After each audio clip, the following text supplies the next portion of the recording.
All set? Yep. Okay, call the meeting to order. Please stand for the pledge of allegiance. I pledge Allegiance to the flag of the United States of America and to the republic for which it stands, one nation, under God, indivisible, with liberty and justice for all.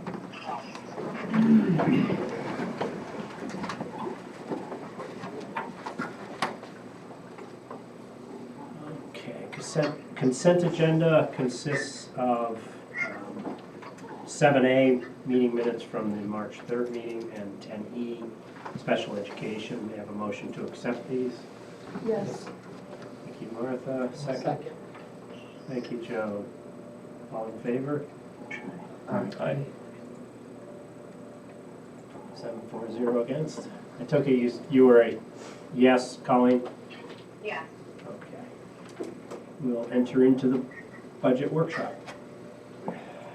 Okay, I'm gonna start, and I'm gonna just try to focus on the things that have changed, and then I'm gonna hand it over to Dana for more detailed questions. So, you know, we're well along the way of the budget discussions, and you know, all of our thought processes that led up to it are in here. One of the changes you're gonna see in this third draft budget is in the tax cap. As you know, the tax cap is a calculation based on a number of things, including debt service. And with our debt service projections, it changed up until, I think, Dana submitted it on March 1st. So the tax cap itself, in other words, the maximum we could go to, actually went up to 6.15%. So Dana will talk about that in a little bit. That is not where we have our projected levy, just so you know. Here are sort of a summary of the changes, but they're close to what they were last time. So the total budget when we started this process for the first draft was over $20 million. It was reduced to $19,968,800 last time, and with this third draft, it's $19,986,518. Very close to where we were. In terms of the levy is $10,000 higher than it was last time at 4.98%. So we started it at 5.33%, went down to 4.92%, and now it's at 4.98%. When we began, we were over the tax cap. We are now under the tax cap by $185,000 and change. So again, I'm going to let Dana talk about more of the details there, but that's where a lot of the changes are right there. Why in some of these cases? Probably the one thing that changed since our last time, and there might be more, you'll talk about it, because I know you made changes in the different budget lines, is we did get our final BOCES costs, and they were higher than we had anticipated. So that required some alteration. You'll talk about that in greater detail, I know. In terms of expenses, I'm not showing you anything you haven't seen before, although there's small changes in these graphs. So basically, these graphs continue to hold where our 2021 budget, because of the way we changed the way we're doing our revenue and our expenses without fund balance. There's been decreases in the salary information, very small increases in health insurance. The area, however, where the most dramatic increase is debt service. BOCES you're going to see, again, if you could hone in on that a little closer, you can see it's a little higher than it was before. But it's the debt service. It's paying for this capital project. And that's really what this whole budget is about. It's trying to cover the costs of the capital project. We voted for it 3 years ago. Now we have to pay for it. So that's really what it is. So the priorities haven't changed. It's mostly programmatic. The capital expenses and administrative expenses, those proportions are very close to what they were. In terms of knowns and unknowns, we added to the knowns and we took away from the unknowns here. So we know our BOCES costs, or at least we know the main ones, administrative, capital, and CTE costs. We also know our final property tax cap, but like I said, this budget does not go up to that. And everything else was already there. And so in terms of unknowns, we pulled those off of the bottom. So that bottom is shrinking, and the knowns are increased. Of course, we're not going to see those go away. Our actual salary increases will be the outcome of negotiations, which won't be complete by the time, well, it shouldn't be, probably is unlikely to be complete, at least certainly both association contracts won't be complete. Our ERS final increase, that's probably a done deal, right? Yes, yeah, I would say that's. So that's probably actually a known quantity. Our final state aid amounts, of course, this whole crisis has also impacted state finances in a big way. So those final state aid amounts, they might come in sooner, they might come in later. They might come in around where the governor recommended, they might not. We're not sure, and they're not sure. There's a lot of turmoil at state level as a result of this whole coronavirus situation. So that's really just one of those question marks we're going to have to live with, I think, because I don't know that we're going to know any answers more when it comes time to approve this budget. So everything else really is pretty much the same. We haven't changed the additions that are in here. So really what Dana's going to walk you through are the third draft details, the detailed budget, the revenue forecast, and there is a little bit more in here that I don't have pictures of, but you're familiar with all this. So I'm going to hand all this over to Dana to get into some more detail. Well, we can start with kind of looking at the tax levy. And this is what I ended up reporting to the states on March 1st. So if you wanted to, if you are on the agenda, it would actually be 5C, the tax levy cap. And as Roger mentioned, it's on the screen too, so you can see it on the screen as well, on the monitor. And looking at exactly what our debt service was for this year and what we could exclude, looking at the numbers from the state as well. Our current year numbers changed, they actually decreased a little bit, and that's why you're seeing an increase in the actual allowable tax levy up to 6.15. So really, in theory, we could raise the tax levy from what it's currently at 4.98 to 6.15, going up to almost $16,900,000 on a tax levy. That's what we're allowed to do according to the states. The budget is currently sitting at 4.98 in terms of that tax levy. And that, this is what was reported to the states. Questions on this? That next slide in that same section is the estimated tax increase schedule. So based on the current budget with a 4.98 increase in the levy, what you're looking at is an estimated tax rate of $7.35 per 100,000. It's a 35-cent increase over this current year. And if you look at that, you can see how it breaks down based on the value of the home. Then you have the basic star exemption and then the enhanced star exemption. So you're looking at an increase of about $34.55 on a $100,000 home. People that have the basic star, you're looking at a $24 increase on 100,000. Or excuse me, 70,000 on a 270,000, looking at $93 increase. So that's kind of how it would look in terms of the tax levy. Now, and this is also using the current year's total assessed value for our districts.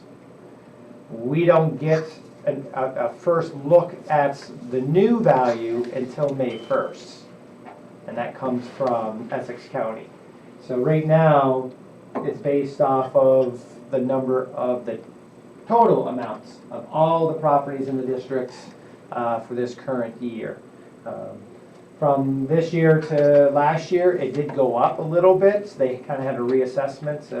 I did reach out to Essex County just to make sure it wasn't too early to get that tax roll, and they said, no, it comes out May 1st. So that, again, that's where this is an estimate, and that's why you guys, in the end, over the summer, in August, is when you approve the actual amounts, because they're final by then. The tax roll is final, so there's always a little adjustment based on that number. You know, it could go up, the value of homes could be reassessed, and we could have the value go up, or it could go down a little bit. Right now, these are really just an estimate based off of current numbers. Questions on the taxes? Now you got the budget estimate, so we'll go back up to 3A. And you'll see the budget estimate, again, that is what it's on. You mean 3E? Is it 3E? Looks like 3A. 3A, budget estimates. Yeah, that looks like, But oh. that's dated February 4th. Yes, that's right. So you're actually looking, you're right. It is 3E. Okay. And that is what you see on the screen right now.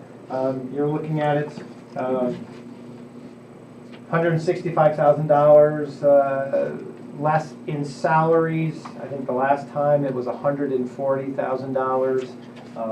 And what I did was I kind of honed in on the salary numbers a little more, using some hypotheticals, because as Roger said, contracts haven't been ratified or agreed upon or anything like that. But really looking at truly more hypotheticals, but trying to get based on early negotiations what that would look like.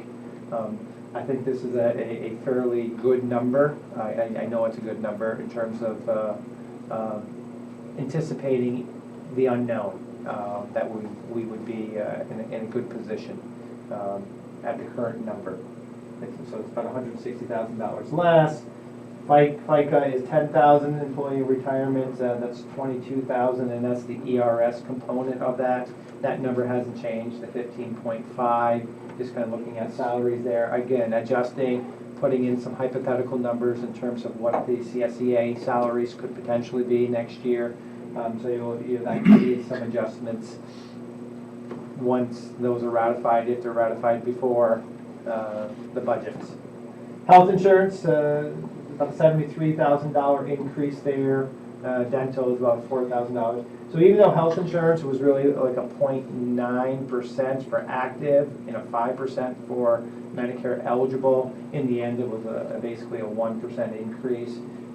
In this current budget, it's about a 2% increase, just in case. Again, we always like to have that little cushion with health insurance, because a person could be a single plan right now and get married, and it becomes a family plan. Or they're not on the plan and something happens to their partner and they ask to get on the plan as well. We have a couple of younger teachers that aren't on the plan.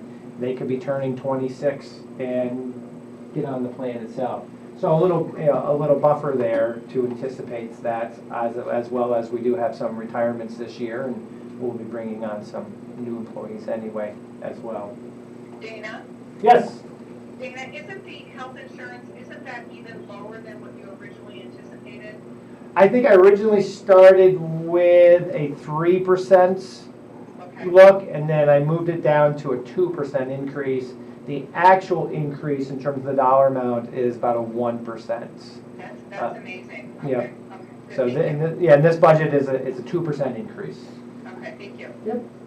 Dental and vision, those numbers stay fairly consistent. So again, that was a budget of about a 1% increase for that, and we don't see a lot of changes in those categories from year to year. I think we had a little increase this past year, but we're not anticipating any big increase in the dental or vision.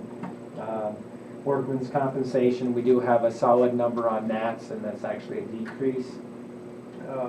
So really, if you look at it, the biggest area is these additionals with BOCES equipment, program equipment, and the debt service as you look down under the additional. BOCES is an additional $98,000 increase, and part of that, a good portion of that is really in the vocational side. We have the administrative side, which was a very nominal, it was like a less than $1,000 increase, I believe. Whereas on the vocational side, so that is your PASS program, that is all of your vocational programs like conservation, health occupation, building trades. That was about an $85,000 increase, almost 12% increase. Is really what's driving that number this year. All said and done, if you look at, I have another sheet when dealing with budget estimates. It's the budgeted expenses for major categories. You'll see that BOCES, all said and done, is a 7.99% increase. A vast majority of that coming on the vocational side, which, if you look at it, those are the programs that our students are in. That is where that what is driving that is our enrollment in these programs and things like that. So is that partly because we have more kids enrolling in those programs, or is it just the increase in the cost of the program? It's two things. So one is we pay on a 5-year rolling average, so that any one increase or drop in students is gradual, has a gradual impact rather than immediate impact. So the 5-year rolling average continues to be high. We continue to send a lot of kids to our CTE program, as well as the PASS program. That PASS program does have a majority, like Placid students in it. That PASS program is an alternative education program. Right. And we've been using it pretty widely there. So it includes that. So that's one, it's the rolling average number of students. And then number two is the overall cost of CTE programs. Now they charge us a per pupil on a rolling average with all CTE programs calculated together. And so, while we may have a lot of kids in, say, the natural resources science program, if there was a dramatic, and it's also North End and South End. So there is a lot of, it's kind of one of those things where it's very hard for us to get our hands on it, because just because we're sending students to a particular program, that doesn't necessarily reflect the direct cost for that kid. It's a cost that's spread out. Okay. Now, if you're on the PDF, if you go to the second page, you'll see basically the percentage breakdown, the budgeted expenses for major categories. They're really the same numbers as what you see up on the screen, but it shows you the percentage difference. And really, if you look at it, overall, it's a 3.08% increase over this current year budget. There's a number of negatives. So you'll see there was a number of reductions across the board, other than health insurance, dental, and then the big one, debt service. And Roger has explained that as well, what's driving that in BOCES. So really, when you look at this and you look at this budget, and you're saying, okay, trying to be very conservative. I think it's being very fiscally prudent in the sense we're trimming where we can trim, but at the same time recognizing that we're going to have a good size payments due by the end of June of this budget year for the capital projects. At the same time, we should be generating building aid on that as well. And that is all been factored in when it comes to the revenue side of it. It's a hypothetical, but based off of fiscal advisors who we use to look at these numbers and our debt services, it's a good number provided that the project finishes up on time and that we're able to submit all of our reports to state ed before December, and then we'll be eligible for all of our building aid. The nice thing is, if that doesn't happen and we only get a partial building aid, we can adjust our debt service accordingly to kind of offset it. So it's not like we had this huge payment and we're not gonna get full building aid. We can adjust it accordingly for this first year. Questions on the major categories? Along the way, you can see, I mean, it's, in the end, it's about a $597,000 increase, is what it comes down to. And if you want to look at the revenue, so it looks like, I think that's 3F. And we can focus on the second one, which is the revenue portion of it. The first one, I believe, is the 14 page, where it shows you line by line, and you can see, when you go through that, where deductions have been made specifically. I mean, I showed you the major categories, but you can look and see where some money has been added, where some money has been subtracted to kind of get to where we are. So when you look at this revenue, 16.7 is coming out of the property tax. The pilot is the same. Interest on taxes is the same. You'll see that that's coming from our taxes. I kept the tuition the same. An increase, one of the biggest increases, the 242% increase, is that earned interest on investments. And we've talked about why that is the case, and we should be able to get a few more months into the new cycle to generate interest on the money we are borrowing for the capital projects. We get the money in the summertime, and then it'll sit there in our accounts until we pay everything off. So we probably will have that for 4 or 5 months before it's gone and everything is paid off. But anticipating earning some more revenue on that. I did put in fully because if you look at, so when we talk about the budget status report right now, we're well over $100,000 in earned interest so far. And again, a good portion of that is because obviously in the time we are now, we're probably going to see changes in our return on investments just based on what's happening economically. And that's something that's already looking at for next year is this change in how is this going to impact. As Roger said, we don't know what the state's going to pass for a budget.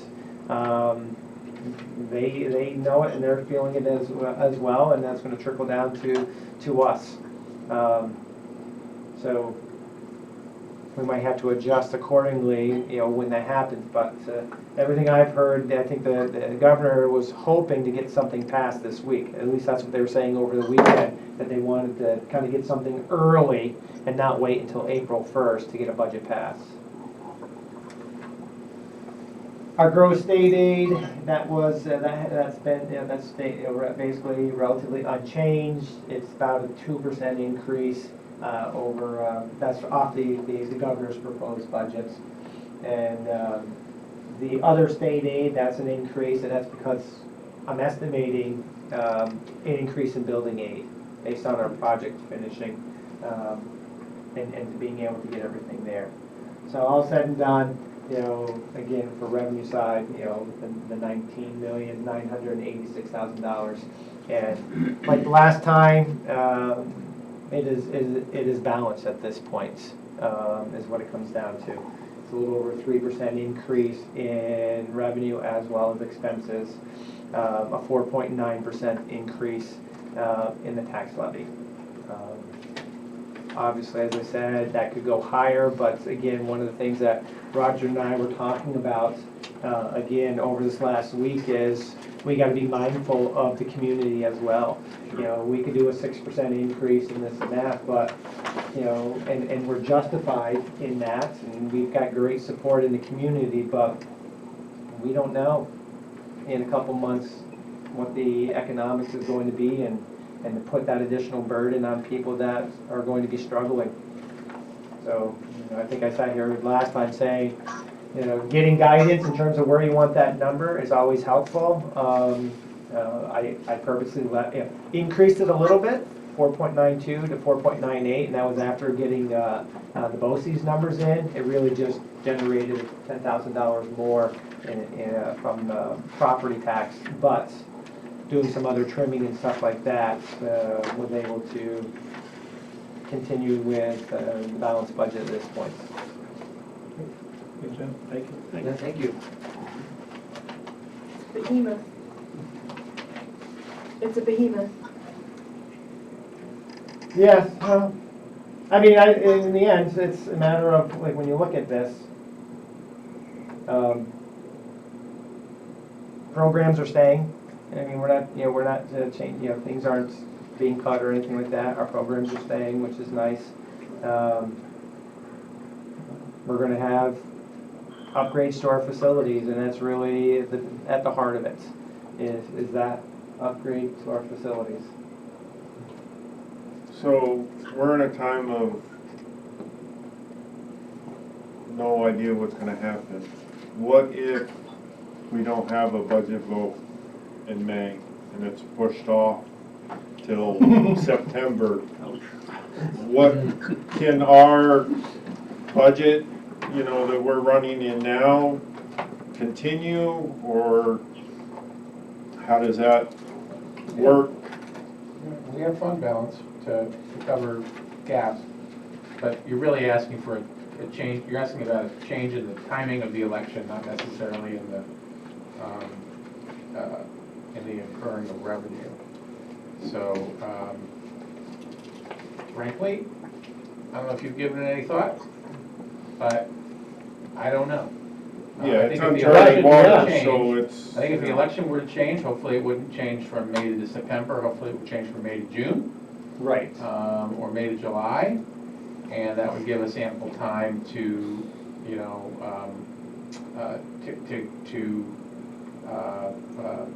account for the change in property taxes, change in state aid, and to still get moving on what we usually do starting in August, September, right? September is when the bills go out, correct? Yes, Yeah. yesterday. Right, September 1st. I hear what you're saying. What would happen if it was a delay? I think if it was a delay of 1 or 2 months, I think we could manage that. If it was a delay of 3 or 4 months, probably not. So remember that when the budgets fail in May, there is a scheduled time for a revote. So if everybody's budget shifted to that date, that's still plenty of time to continue with the normal matters of business.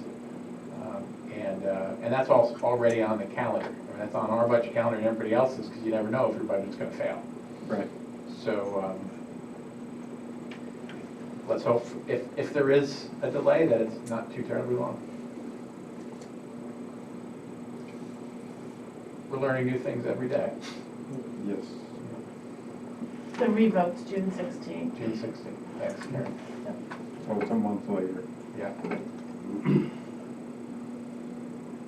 And all that information is under the budget calendar too.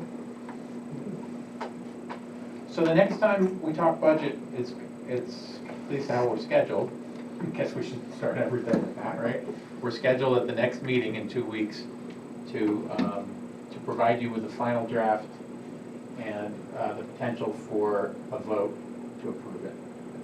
And so my guess is that whatever you see in 2 weeks will look something like this, unless you tell us otherwise.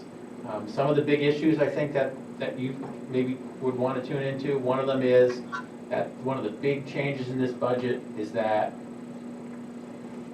we eliminated the use of appropriated fund balance. And again, that's an accounting change rather than a real expenses change. Dana did that because we wanted to provide you and the community with a more honest budget. More clear, more straightforward, more consistent budget, not one that said we're going to dip into our savings and then never dip into our savings. So that's a choice. Board could choose to adjust that. So that's just one thing for you to think about. Another thing for you to think about is what we've been talking about, which is the Tax levy? tax levy, right? So here it is.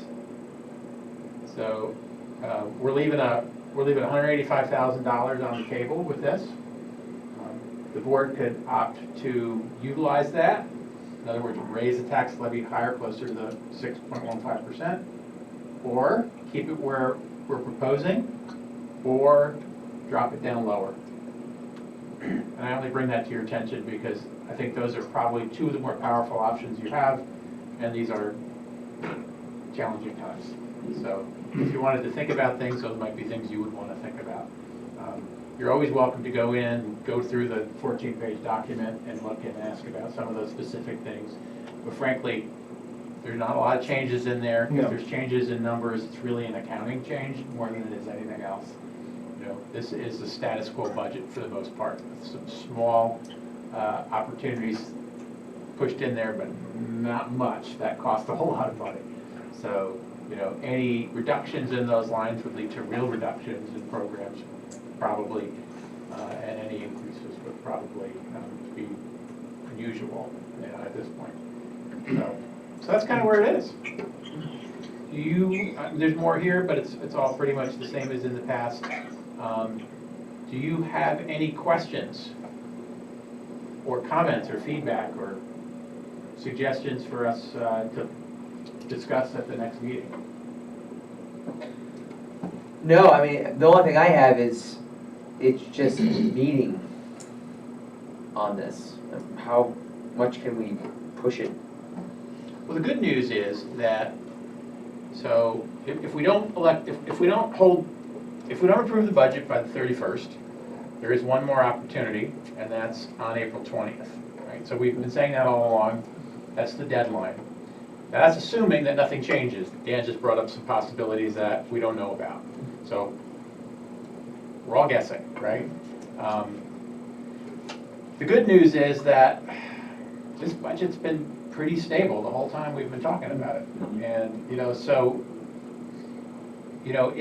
if we don't hear of any changes, and if the state aid is finalized and it doesn't change dramatically, we could bring to you this budget on March 31st, even if it's on some kind of video conferencing.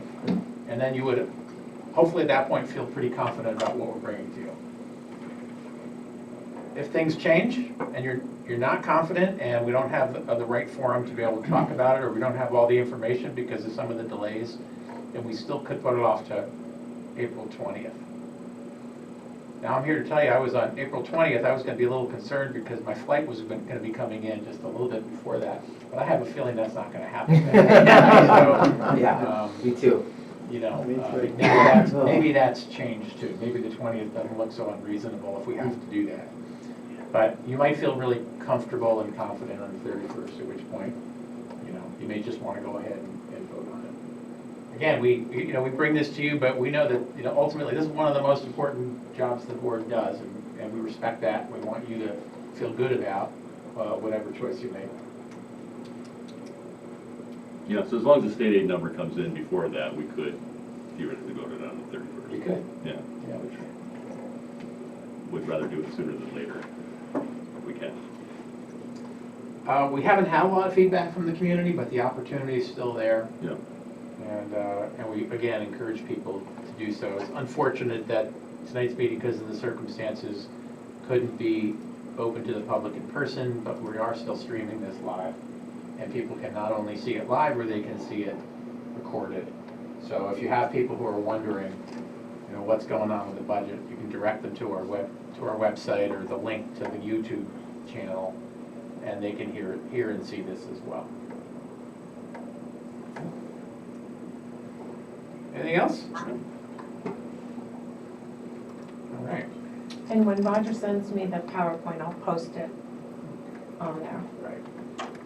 I'll send that to you. It's okay. Okay. That's why I clicked on it in the agenda, like, hey, these numbers aren't right. Yeah. But I had Roger's version. Colleen, are you good? I am good. I've never been so quiet.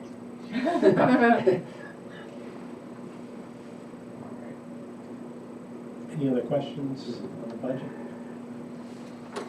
Everybody feel pretty good with the budget? Yeah, the Yeah, good is yeah. it's been balanced the whole time. Yeah, I Good know. job, I mean, excellent.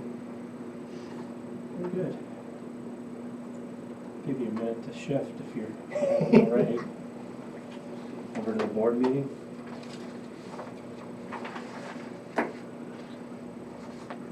I'd like to thank you all for coming. I know these are turbulent times, but I apologize for my absenteeism this afternoon. So, You're in a real hot spot now.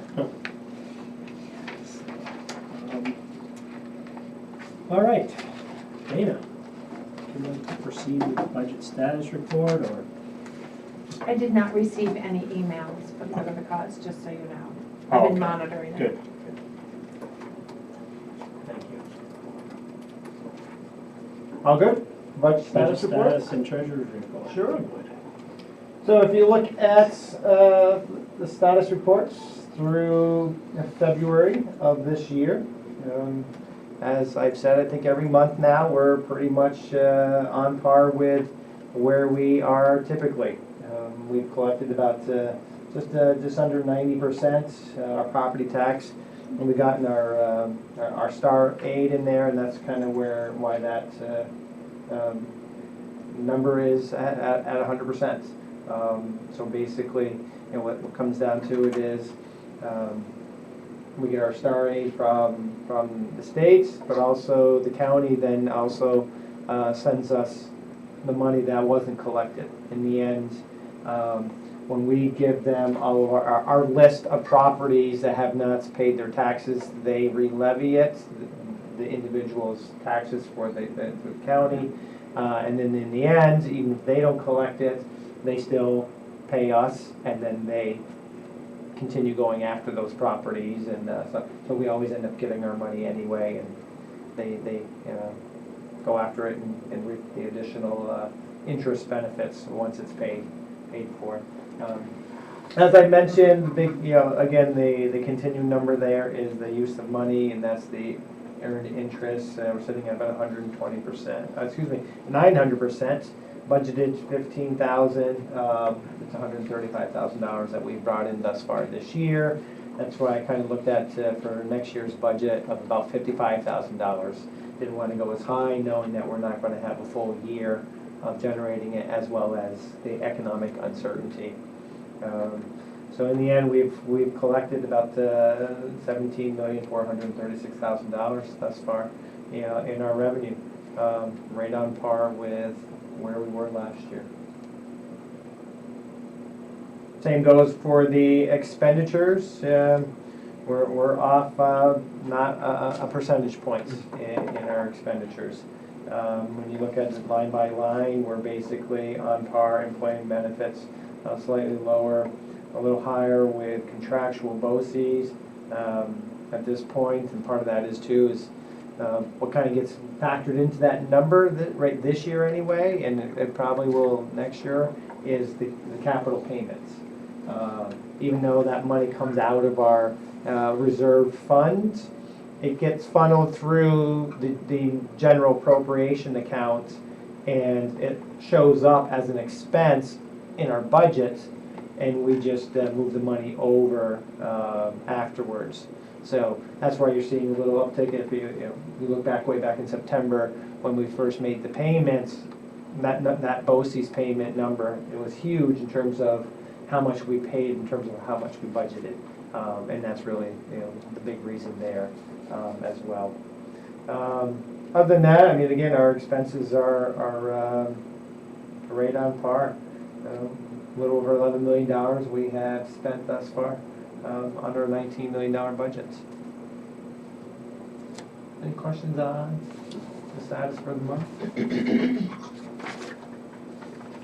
The treasury reports. You see there, it's our insured cash sweep is still pretty healthy, $14 million. Our EBLAR, $900,000 there. Those other top ones are all of our reserve accounts that you see. And that's money, again, and every payroll cycle, we move money out of the cash sweep as we make our payroll. So that number kind of changes as the year goes on. Sitting at only about $23,000 as outstanding. And last month, we're kind of in the same boat where we had very few. Yeah, I say very few. We've had much higher numbers in the past, and this is a very small number when it comes to outstanding checks. They're very small numbers that are listed there. We're looking at it as February was kind of a smaller month too in terms of expenses. The one thing I looked at was we have a monthly report that we get filled for the federal government for our capital projects. Yes. Yeah, and February was much lower than our previous months. It was sort of like $50,000, and the last few months have been like $300,000. So we had some quiet activities when it comes to, and we still have our normal payroll, but other additional expenses. And February seemed to be a smaller month when it came to when it comes to paying some bills. So when you look at that, see a cash balance on hand, a little over $15 million right now. Questions on the treasury report? Thank you. Yeah. Roger. My turn? Your turn. Well, Where do you start? there's plenty to talk about. And a lot of it you know, and a lot of it we could talk about during the discussion time that we set aside. Although we set that aside, almost seems like a lifetime ago. So things have changed. So rather than talking about all the things that have changed, I think I'm just going to talk about our staff and our school community, because the last few weeks have not been easy.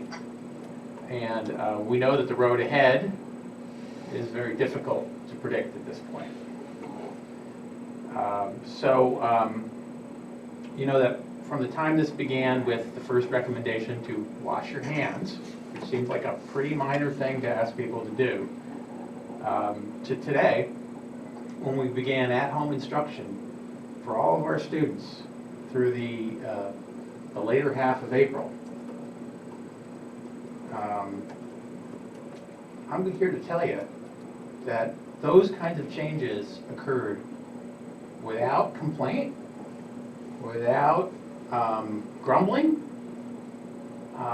but with upbeat attitudes, with positive responses. And so in this place, in our school district, everybody rallied. Everybody rose to the challenge. And I just want to thank them.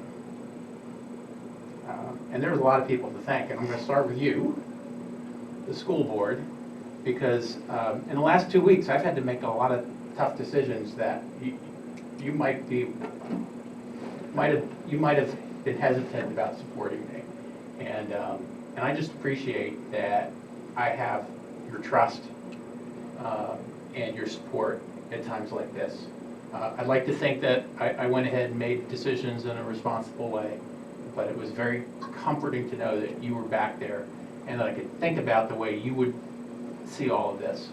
And I knew I had your support. So whether you weighed in beforehand and I do apologize after the fact, thank you for that. It's tremendous to work with a group of people like you. We're all, I believe, on the same page, interested in the same things. I also want to thank our community members. We've had a generous outpouring of support from the community.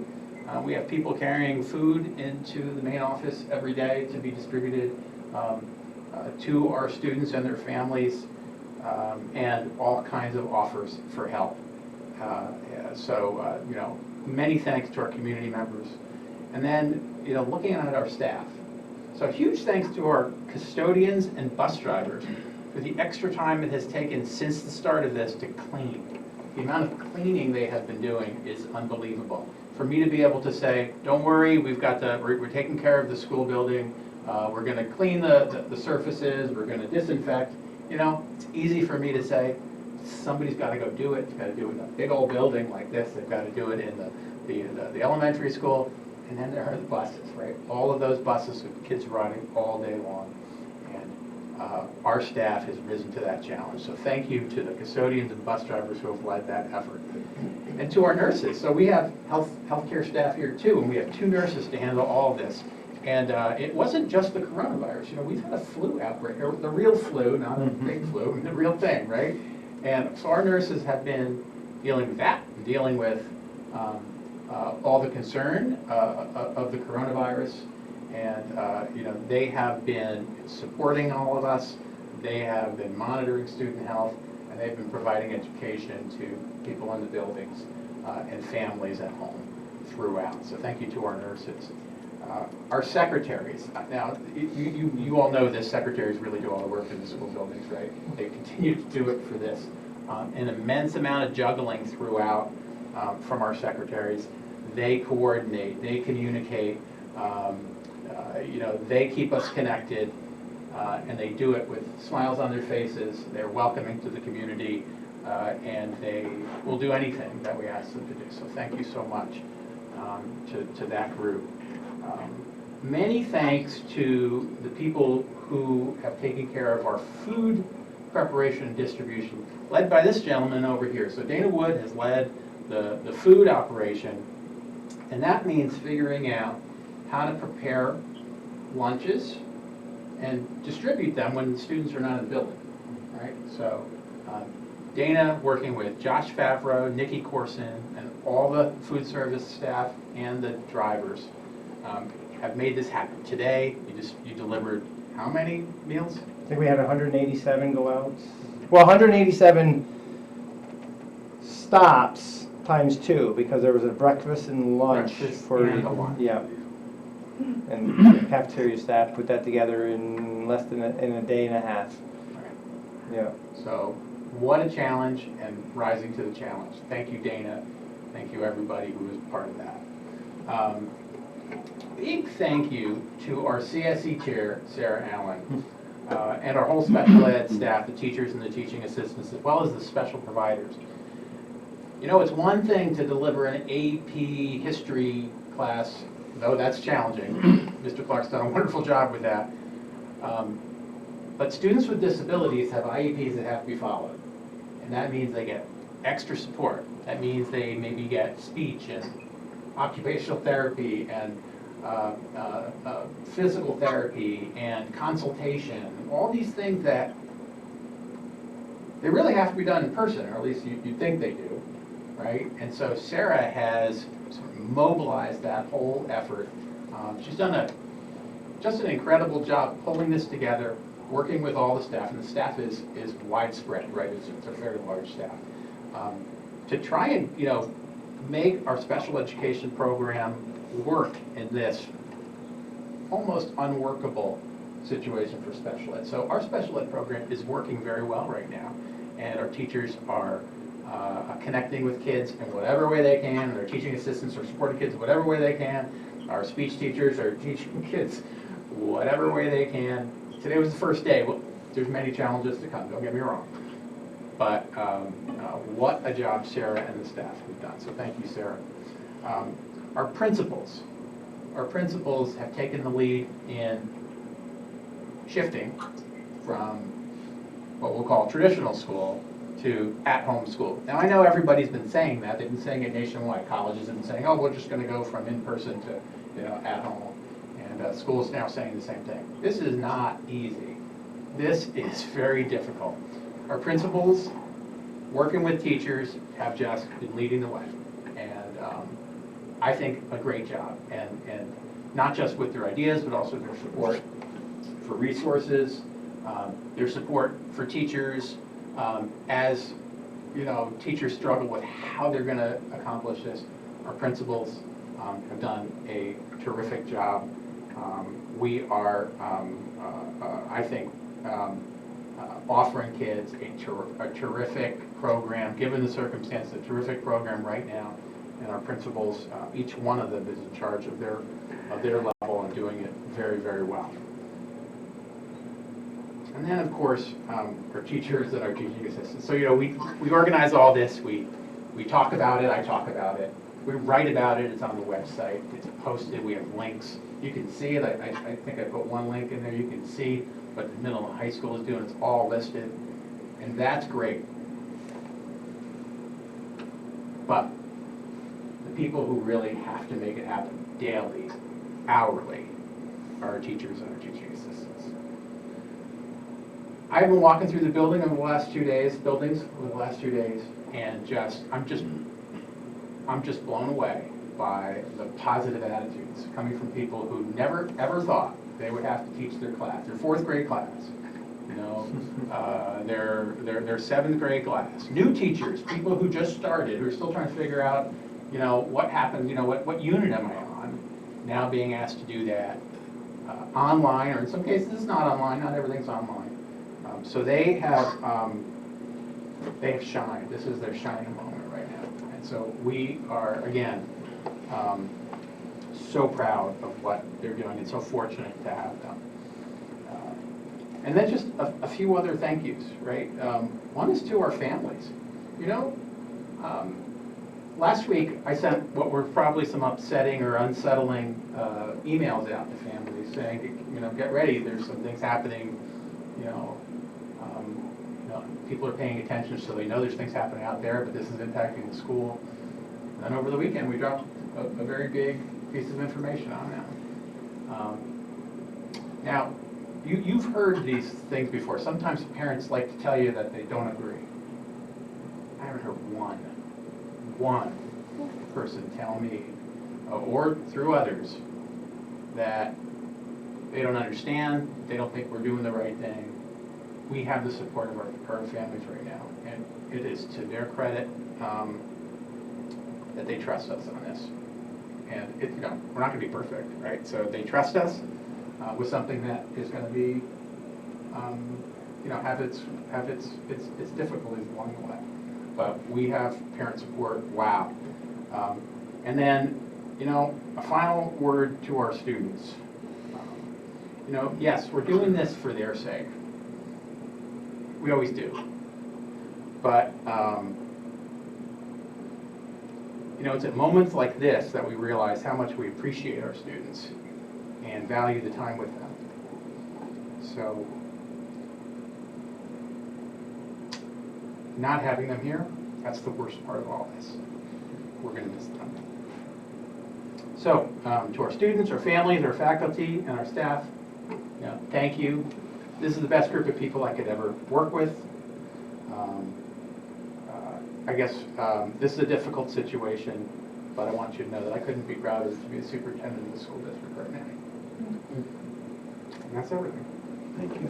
Thank you. Yeah, special thanks to you. Getting calls at Saturday night, Sunday morning. And Karen, thank you too. For your extra time. And Karen and I spent much of the weekend together. Enjoyed our time together. And we had the pleasure of learning all the flaws and how you get the word out to, 1,000 people at one time, Karen? Over 1,000 people. Yeah. So if I don't say it enough, this person right here is what holds us all together. Thank you so much, Karen, for everything. You're welcome. Thanks, Karen. You're welcome, Colleen. Any questions, comments? No, we'll move on to information for the board. Information 2, yes, for the board.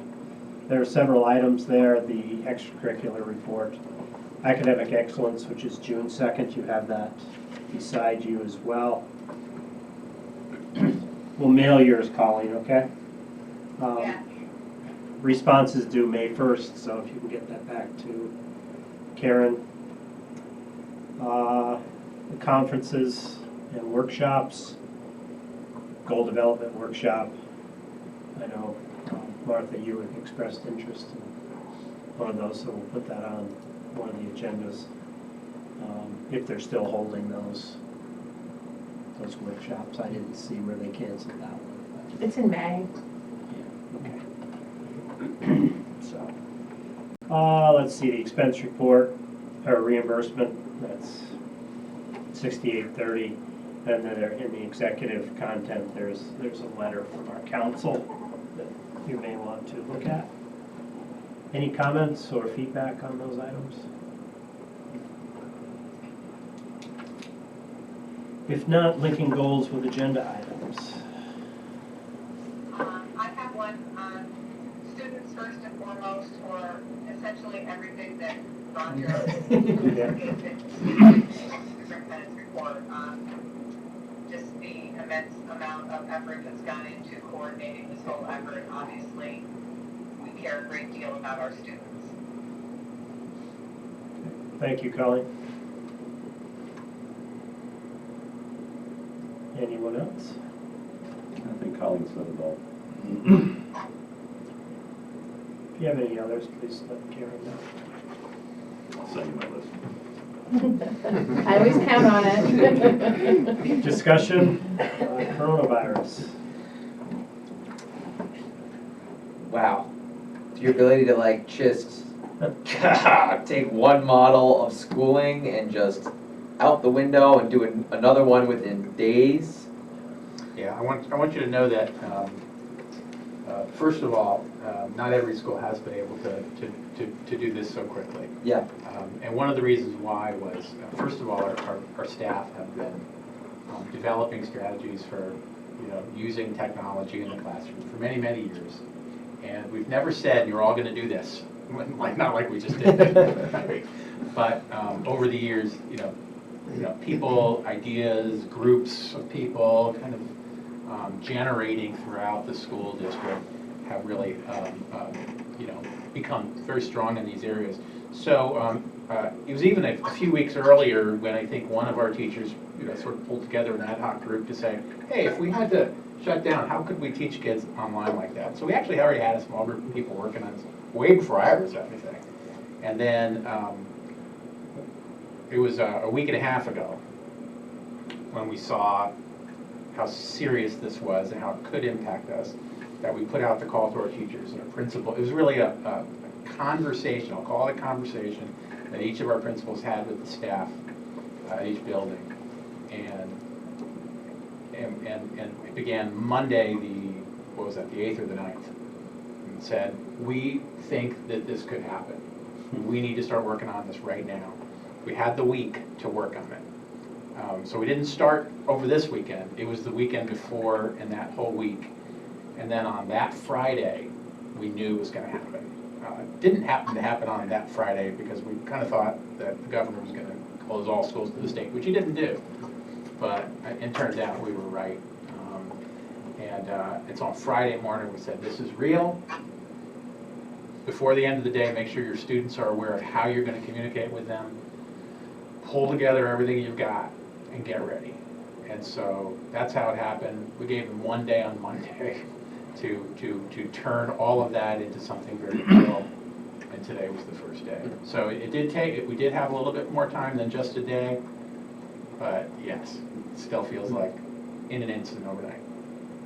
From a parent's perspective, it's just amazing. It's comprehensive and rich and interesting and lots of rabbit holes to go down and Yeah, and I watched Jack, at 1 o'clock in the afternoon in his room on the computer. I'm like, what are you doing? He said, I'm doing schoolwork. So it worked. Yeah. So amazing. Great job.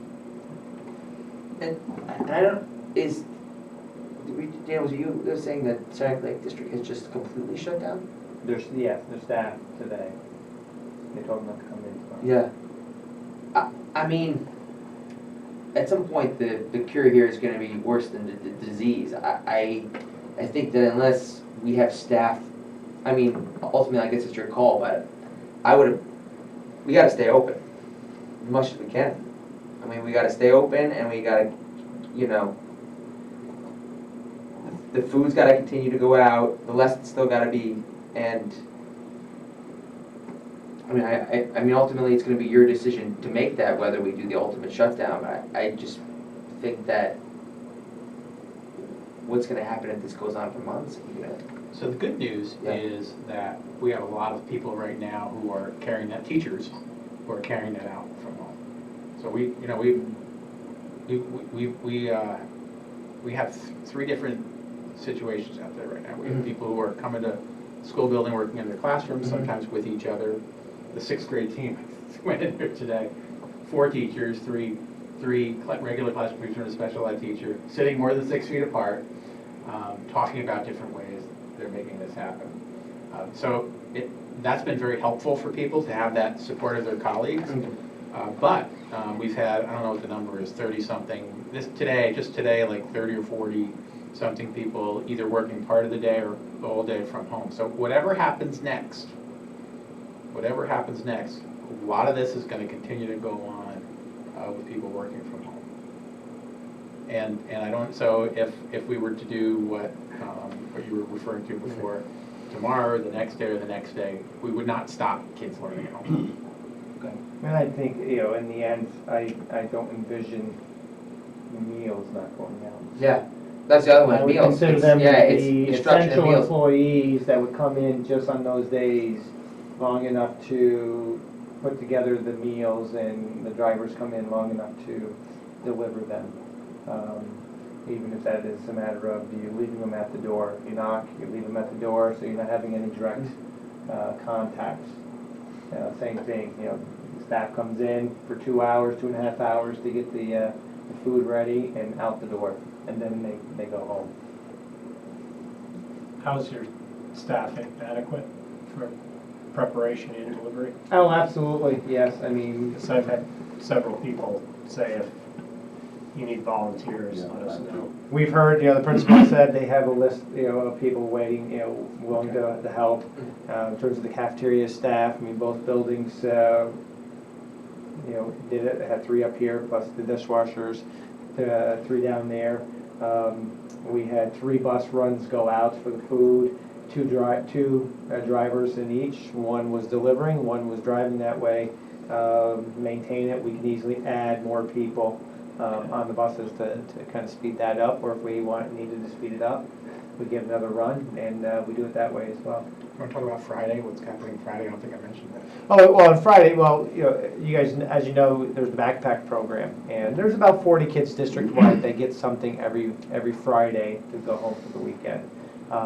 That's going to continue, but what they're going to do is, because the community has donated a lot of food, Patty Mayberry in the backpack program, they're putting together basically a bag for every family that is, their children are getting food. So it's not even, usually it's just for the child. It's basically a single serving for 2 days. But all the food, it's going all out on this Friday, and they're going to try to feed the family. And they're going to, I think what they were saying today is, they're going to get rid of everything they have currently, because not knowing, but all these families are going to get this, a big bag of food come Friday.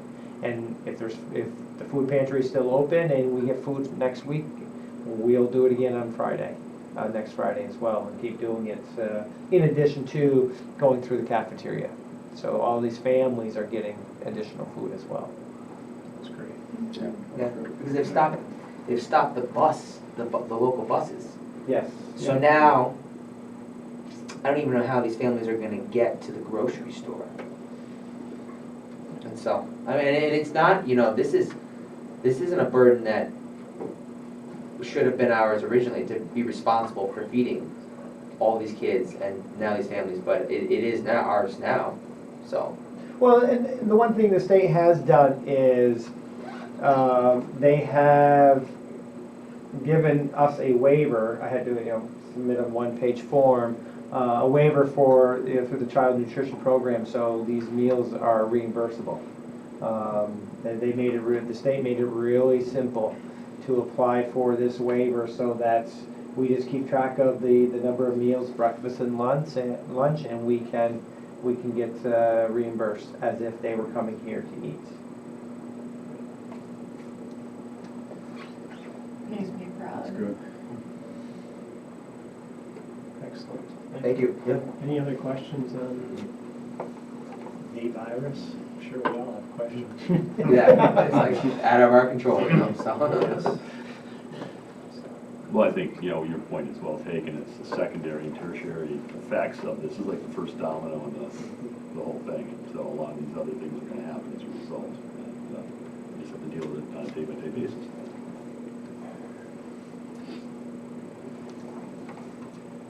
Okay, capital project update, there are 2 reports. Would you like to go over either one of these, Roger or Dana? I think the photographs are helpful if you haven't taken a look at them yet. This document right here, you know, describes what we accomplished over the last month, and then shows you some pictures of the, in this case, the disassembling of the entranceway to the elementary school, which is still in this state right here. Here with a little extra protection to keep what was the snow and ice from falling on people. Then probably the one job of this whole project that has moved along quicker than was expected was the mechanical job. In other words, the installing the pipes for the new heating system in the middle of high school. You know, it's an expensive job, it's extensive as well, and they've been working on it throughout. So that mechanical piping is really great. And then the shift from the old electrical system to the new one, that was completed, what, a few weeks ago? Yeah, I think it was over the February break. So the switchgear, Switch panel over, replacement, yeah. electrical, that'll happen last month. And the wall, and you know, you see it when you go by, half of it was, this is the upper wall. Half of it was completed to the concrete, and the other half is now, you'll see that soon, because they're removing the casts as probably as we speak, or soon after. So that's all there. You probably saw the exterior lighting in the gymnasium was completed last month. It's been a while.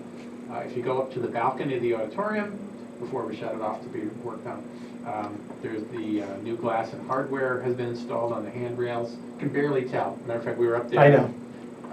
Yesterday or the day before with the staff, because everybody's spreading out, maybe 6 feet or more apart, and people looked and they said, "When did the glass go in?" And, you know, so it's fairly unobtrusive, and it's very helpful to have it there.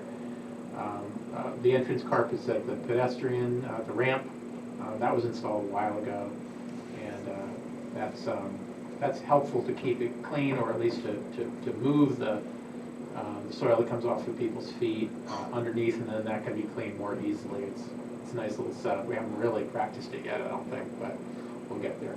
So this document can be very helpful for you. Since this document came out, there's been more progress. And of course, right now, the construction hasn't stopped. So they're working on some elements of the elementary school. They're starting the secondary entranceway to put a barrier in one of the secondary doors. You know, something like our ramp here at the middle high school that's going to protect kids from, you know, having a long drop. And we've been working on that one for years, so that one's going to go in. The auditorium is still slated to begin, and then the rear entrance right over here is still slated to begin. So we'll see where all that goes, but that's all still on the list of projects to get started soon. Without any students around. No students and no musical. Unfortunately, musicals, you know, being postponed, and we don't know what will, you know, when that will come up. But in the meantime, the auditorium is now vacant. So that's gonna happen soon, the work, or is it gonna still be on the? Yes, schedule? unless it changes, right? Okay. But Yes, yeah, because we don't know what the restrictions will be. All the nameplates have been taken off the seats Yeah. in the auditorium, so they're sitting in Bobby's office right now. We'll figure out what to do in terms of displaying them, putting them on some type of big plaque or something with all the names. Any other questions? Yeah, and just remember, if you are wondering about costs, we keep this spreadsheet going. So it's quite detailed. We're not going to go over here, but rest assured, we know where the money's going. We know what's left, and so far so good.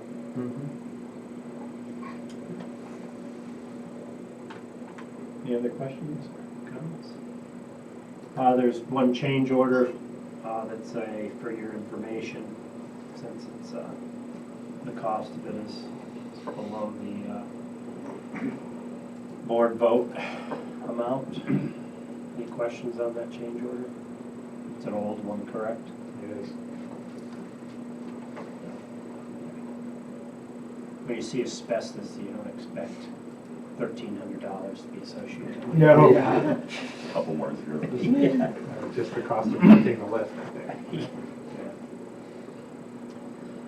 Minutes, that's on the consent agenda. Moving on to the personnel items.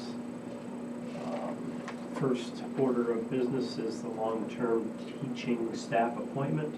Upon recommended action of the superintendent, appoint Eric Dornbush, is that correct? Yes, it is. To the long-term position of secondary math teacher in the high school, replacing Megan Bridge-Snyder, commencing on April 20th, 2020 until June 30th, 2021. The salary is $50,523, prorated step 5, masters plus 45. Prorated at teacher salary schedule for the 2019-20 school year. This is not a probationary appointment. May I have a motion, please? Yes. Thank you, Jeff. Second? Yes. Okay, Dan. You're closer, I heard you louder. Did you give it to Dan? I did. Oh, okay. Martha's got the next one. Okay. Any questions, comments? If not, please vote. Is Colleen able to vote? Yes, yep, because She she, is? yep, mhm, Okay. I voted. yep, she did. Diane? Oh, yeah, I'm an aye. That's 7, yes. Okay, 7-4-0 against, motion passes. Next is the head custodian appointment. Upon recommendation of the superintendent, appoint David Mayberry as head custodian of the elementary school effective July 1st, 2020, at a salary of $53,148. That's $25.75 an hour. The salary is computed on the salary schedule for the CSEA for the 2019-2020 school year. May I have a motion? Yes. Thank you, Colleen. Here's your chance, Martha. Second? Second? Yes. Okay.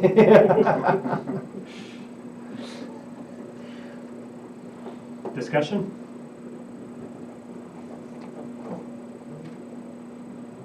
No, we will vote. I'm aye. 7, yes. 7-4-0 against. Okay, CSEA appointment.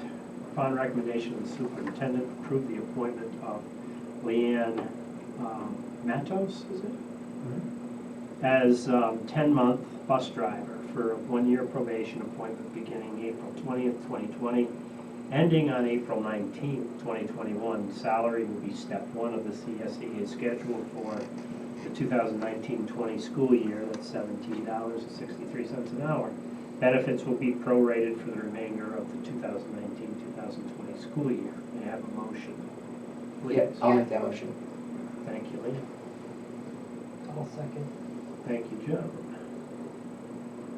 Any discussion? I think it's great to have her on board. She's a hard worker. I've known her through her mom, Carrie. Yeah. Who I went to school with, so it's great to have her on board. Yeah. And she's replacing Paula I'd like Lewis. to make a say as well, that it's wonderful to have her on board. She's an alumni, just a great person, very excited. Yeah, aye. 7, yes. 7-4-0 against, motion passes. Next is the leave of absence, teaching. That's, and a memo got put in. Yeah, so we had a late addition here. Again, changes have been happening because of the circumstances out there, we're going to recommend you table this one. Okay. We can always come back to it at the next meeting. But because of healthcare issues, there's a delay in this one. I was wondering where she was having it done. I know it's elective surgeries are being canceled all over, so we still have them for now. So we'll table teaching staff medical leave. Appointment of Chief Information Security Officer. Yeah, another title. You got a badge? There you go. No. I should make one. Upon recommendation of the superintendent, appoint Dana Wood, business manager, to the position of Chief Information Security Officer for the remainder of the 2019-2020 school year. Thereafter, the appointment will be done annually at the reorganization meeting in July. May I have a motion, please? Yes, Thank you, Dan. Second. I'll second. What's your job? Basically, if Jason or Joe comes to me and says there's an issue, then I have to address it. Yeah, so this is, there's two legal changes happening statewide. One of them is the SHIELD Act that applies to a title. Dana's going to gladly accept both these titles, I believe. That's what I'm told. Yes. But most of the work for for this cybersecurity will be done by our district technology coordinator, Jason Leon, and our information technology specialist, Joe Blue. Mm-hmm. And so, should we call you figurehead for this one? Basically, Okay. the state needs someone It is to mandated. assign, mandate. And they're doing the real work in terms of ensuring the data security and in the end, if there's an issue. That's 7 yes. Yes. Okay, 740 against, thank you. Finally, we have administrative and management confidential setting of salary and benefit and contract extensions. The recommended action is, on recommendation of the superintendent, set the salaries, benefits, and contract extensions of the administrators and management confidential employees as per the information below. You have that chart. May I have a motion to accept? Yes. Colleen said yes. What's that? We had it on the agenda last time, just for information, I believe. So, Colleen first, is there a second? Yes. Thank you,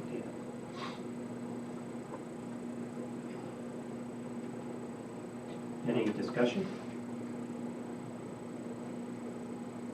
Quiet group tonight. Afraid to talk. Yeah, right. No, that's coughing. That's Steve. coughing, is it? And you got a 7-4-0 against? I'm just waiting for Yes. Lynn to vote. Yes. Yes. Okay, so 7-4-0 against, that motion passes. Other action items, upon recommended action is approve the 403B resolution as per the attached.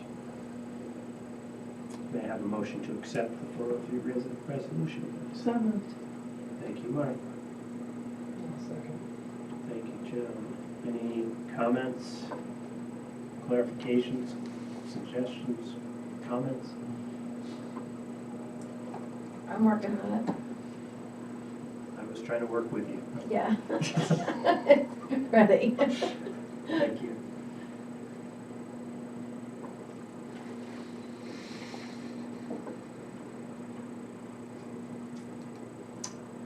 How are we doing?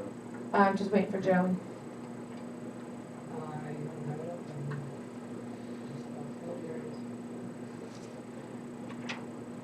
7 yes. Okay, 7-4-0 against. 9B is the E.M. Cooper Memorial Library Proposition Resolution. Be it resolved that the Board of Education hereby approves the following proposition to be added to the ballot of the May 19th, 2020 budget vote. Resolved, shall the trustees of the Lake Placid Central School District increase the transfer of funds from $14,250 to $14,820 annually for the E.M. Cooper Memorial Public Library. And that's the way that will read. May I have a motion to accept that resolution? Yes. Thank you, Colleen. Second? I'll second. Thank you, Jeff. Discussion on that? That's an item that we do every year.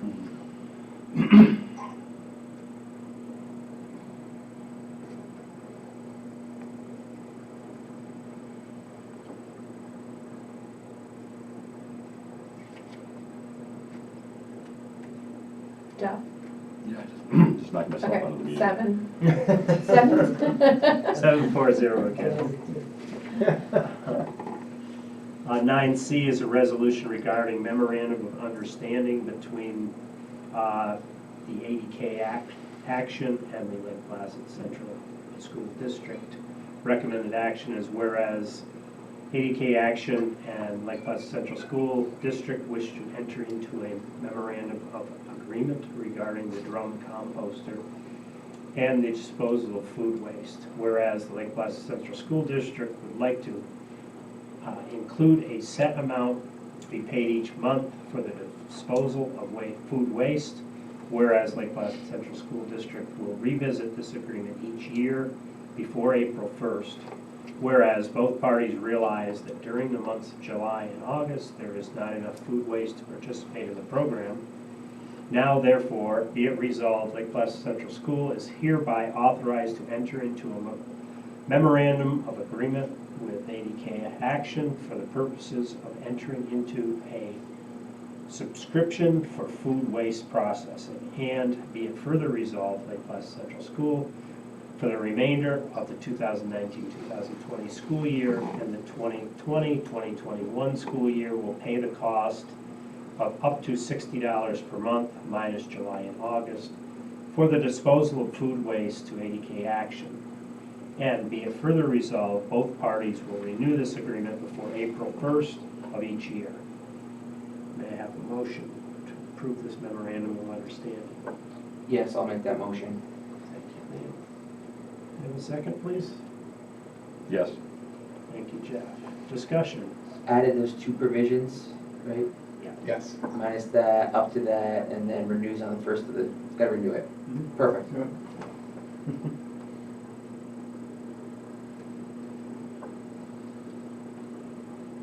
As per our discussion last meeting, correct? Correct, 7 yes. Okay, 740 against, motion passes. 9D is very simple, it says lacrosse. It's because we're recommending that this be tabled while the sports programs are open. Was there an update from Saranac Lake? There was going to be one tomorrow, Okay. but nothing formal yet.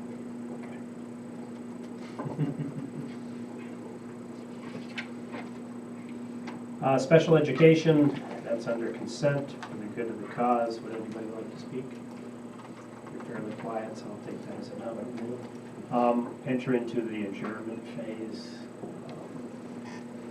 You have a list of the next meeting dates and locations.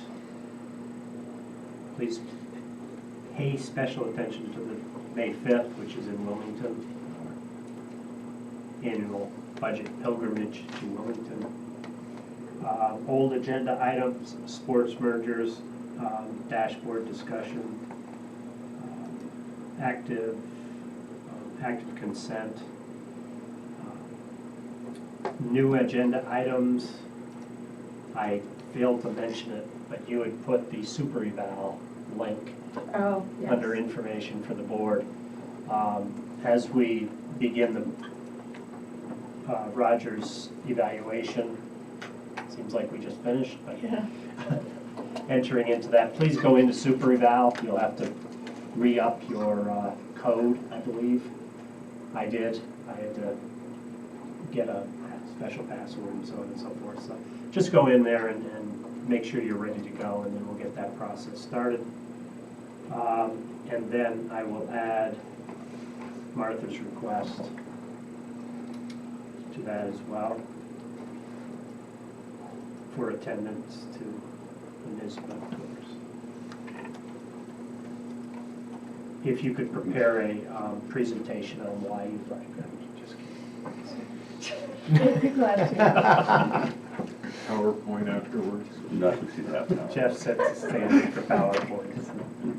Any other new topics? Yeah, I guess it's just, what are we gonna do about meeting? Can we Good meet? point. And that was my two, make sure that we've got continuity with the food program and schooling, and then it was like, I don't know that we should, I mean, can we, I know we can meet. And I think that there may be laws out there that saying we have to meet in person, but there's the old defense of justification, in that you can deviate from the law as long as the impact is minor than what you're trying to prevent against them. So I guess if we can't meet in person, but that's to ensure that we are not going to get sick and that we can carry on with our other meetings, then it's justified. And whether we have to meet with our lawyer about it, but it seems like we should not meet in person unless absolutely necessary. I'm hoping, like everything, that the NISBA, did you hear back from NISBA? I did not. They're probably inundated with the similar questions, but I quickly went to the NISBA website this afternoon after the texting discussion, and there was nothing there. There is one on open meeting laws and how,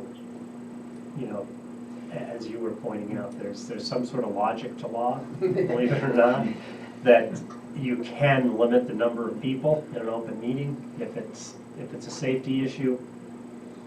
So I think we follow the federal regulations of 10 people if we had to. But hopefully NISBA will come out with something on how to meet safely, because heck, we're not alone, and the larger boards, I can't imagine that, they're talking about sheltering in place very soon in New York City and the 5 boroughs and beyond. So once that happens, they're going to have to come up with something. You can't not meet this time of year. So I guess my suggestion would be let's give it a week. See if NISBA comes out with something. If not, we'll make some sort of logical choice. Can we come up with a protocol for how we would do it in the event we have to? Because there's things like net meeting and Zoom and other. Zoom and We could set up a Zoom. Joe talked about Google Hangout. Yeah. He said that would probably be the easiest. That would, yeah. I just don't like the name. Right, that's kind of odd. The board. Yeah. But, and that's something that he's talked to me about today, and I think he mentioned a little bit to Roger. And he said that, if we decided we were gonna go to that, we would have like a practice before we actually went ahead. That might be a good idea, Do you, just in case. Martha, you have practiced and you've used that? Very little, I Oh, will. okay. Sorry. Is it the same as? You'd get a as link. Zoom and, so you Probably. get a link Like go sent to you and you just open it Yeah. up? Because you're dealing with me here. Yeah, and Right. then you have to do is make sure that it's, open to the public, so that, Right, so like Send Roger, notes back Dana, and and I would forth. have to sit here, or Yeah. could sit here, Yeah, and we would still stream. yeah. And I certainly don't mind coming in, I'm not worried about it, but I think, if we have to make this decision, we should have a way to do it. Yeah, it's the shelter in place one Yeah, that's coming, probably. so in that event, if nobody can come here, then what do you do? That's gonna be hard, because you can't stream it. I'll be here by myself. You'll be sheltering in place here. That's right. Yeah, you're fine. Her Right. black Take the side hoodie and her streets black skiing. pants, she'll walk up No here. lights on the car. It'll be pulled over. So if we think about that over the next couple of days, how to do that, might be a good idea. In the event that we have no choice. I think NISBA will probably not tell us exactly what to do. They'll say you can do this. Right, yeah, So- give you some guidance, but I'm not. just wondering about votes and things like that. So as long as we're noticing the meeting, how we're going to do it, Right. I think that's the main thing. That's why Colleen could vote tonight. Yeah. Correct. Yeah. Correct. Yeah, because board docs let you do that, right? I mean, you can, all of us can get Well, on board right, docs remotely. it's, but she also has to FaceTime so that we Right. know that she's the one that's voting. Yeah. I mean, well, Kelly could be behind her voting, but. Right, but, Holding her device. yeah, sure. Okay. Okay, so is everybody comfortable with Yeah. that? Yeah. I'm fine waiting, I think that's all we can do at the moment. The other thing too, I was wondering is, just on any emergency authority, what if we gotta hire someone, an extra person? I can't come up with a scenario, obviously, but, you know, we're not available, or is there, what can we do Because to we have bestow an emergency authority on you, executive authority that would last, let's say, 30 days, to give you the authority to hire, I suppose, I mean, what, you know, is that something you need, is there something that you? I don't foresee that right now. If, Okay. all of our employees are currently employed, we haven't laid anybody off. And, you know, many of them are shifting what they do because we're putting them in a position of need. You know, right now, I don't really anticipate it. We have one long-term appointment though, What's that? 5th grade Mal. That'll Yeah, happen but right if at it has to wait, it has to spring break. wait. I mean, Yeah. we'll figure it out. We could always, I could always, without board approval, hire people on a per diem basis, Okay. and which we do all the time. So I think that would be a likely scenario, that if we needed somebody in some situation, we could hire. We have existing substitutes that we hire on a per diem basis, that we could count on. Okay. And any appointment that we don't make, we could do retroactive, Correct. if, you know, if it was because we didn't have a meeting. Right. Yeah. So I think we'll be okay. Okay.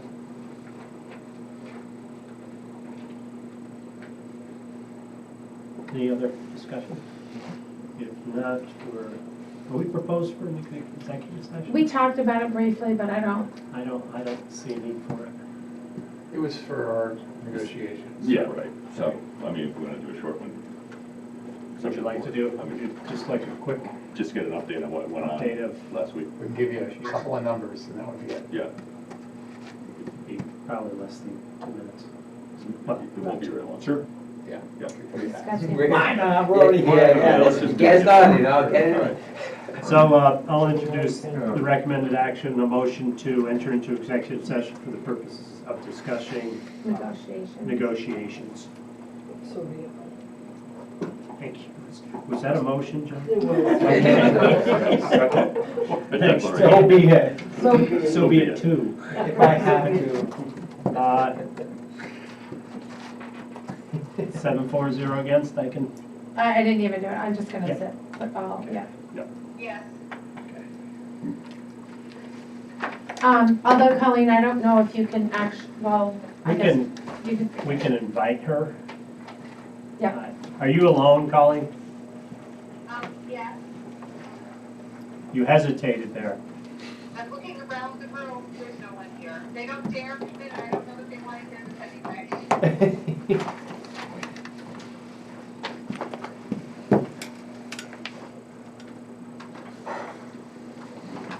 Okay.